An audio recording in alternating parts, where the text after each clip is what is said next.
We now welcome UFC featherweight Gavin Tucker. Gavin, thank you for the time today, sir. Thanks for having me. We will take the first set of questions from Gabriel Gonzalez with Cape Side Press. Hey, Gavin. So this fight was one of those fights at the very start of the year with the pandemic. It kind of just got scrapped. You've obviously fought other people since then. So what's it like to now come back around to this one?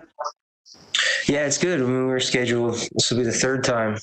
Second officially with contract signed, but it's good. The preparation has already started for him and just kind of picked it up where I left off. So I'm really happy it got made.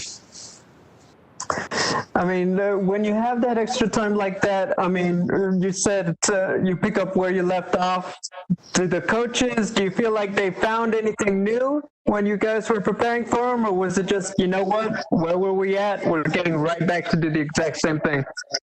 Well, we both fought since. So I think, there was a little more reveal in what we're up against. And I'm sure they feel the same way.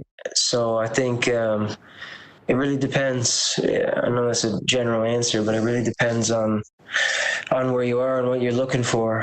I like to study as much as I can, so the more footage I have, the better. I think he's fought twice since we were originally booked, so it's nice to see a little more habits, see the growth, see the direction that he's heading in, and turn it into something that we can use for strategy.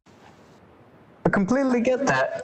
How do you feel this fight plays out on Saturday between you and him? Not to say the same answer again, but it depends is the answer. I think once I understand what the intentions are, you don't know what people are coming with, what they think is their plan A. I think once I understand what the intentions are, we're going to take one of two directions, but from my end, I'm looking to make this fight a real technician's fight.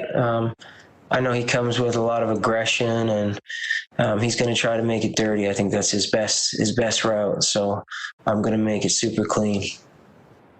Okay, thank you, Gavin. Appreciate the time. Double checking for other questions for Gavin Tucker. All right, we will take the next set of questions from Ryan McCarthy with Low Kick MMA. Hey, Gavin, how's it going, man? Just wanted to see, you only have one loss on your record. You're, only one loss in the UFC too. So, what would be next for Gavin Tucker if you beat, Billy Q this Saturday? You're in a stacked featherweight division. So, do you have any certain names you'd like to see after this fight? None particularly. Like I'm really enjoying the path I'm on right now. I want to obviously advance and go forward, but I also want to kind of grow accordingly, not jump ahead before I gain what I see as the experience necessary. But I do think someone with some time in the UFC, preset in this division. I don't want to say any names particular, but there's a lot of guys that have been around for a long time. Ricardo Lamas has been there. Darren Elkins has been there. Alex Caceres. There's been so many guys. There's so many fights at featherweight. And it seems to be a pattern I'm noticing in the matchmaking when a guy starts stepping up and starts looking towards the top 15. They get tested with someone who's got that veteran experience. So I think something like that would be good, and God willing, get this victory. I'll be on a 3-fight win. I know Caceres is on a 3-fight win, so that might be something Sean's looking at.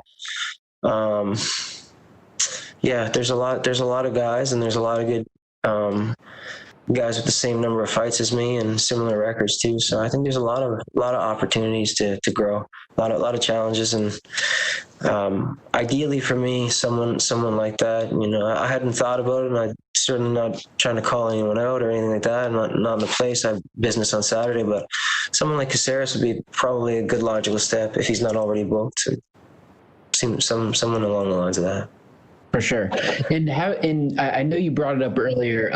Billy Q is going to be, super aggressive. Might be playing dirty too. So, what's it been like preparing for someone like him? Yeah, the camp's been extremely good. I mean, what I've put in work athletically for the energy systems development has been the craziest I've ever done. Shark Tank rounds. There's absolutely no chance that anyone's going to come in there and make it dirtier than I can make it, or be more fit than I am fit in this moment. So whatever comes in the fight, I'm ready for. But the A game is to make this technical and professional looking. But if the scalpel doesn't work, then we use the hounds. For sure. Thanks for your time, Gavin. Best of luck on Saturday. Yes, sir. Thank you. Thank you so much, Gavin. That looks like all the questions we had for you, sir. We appreciate the time. My pleasure.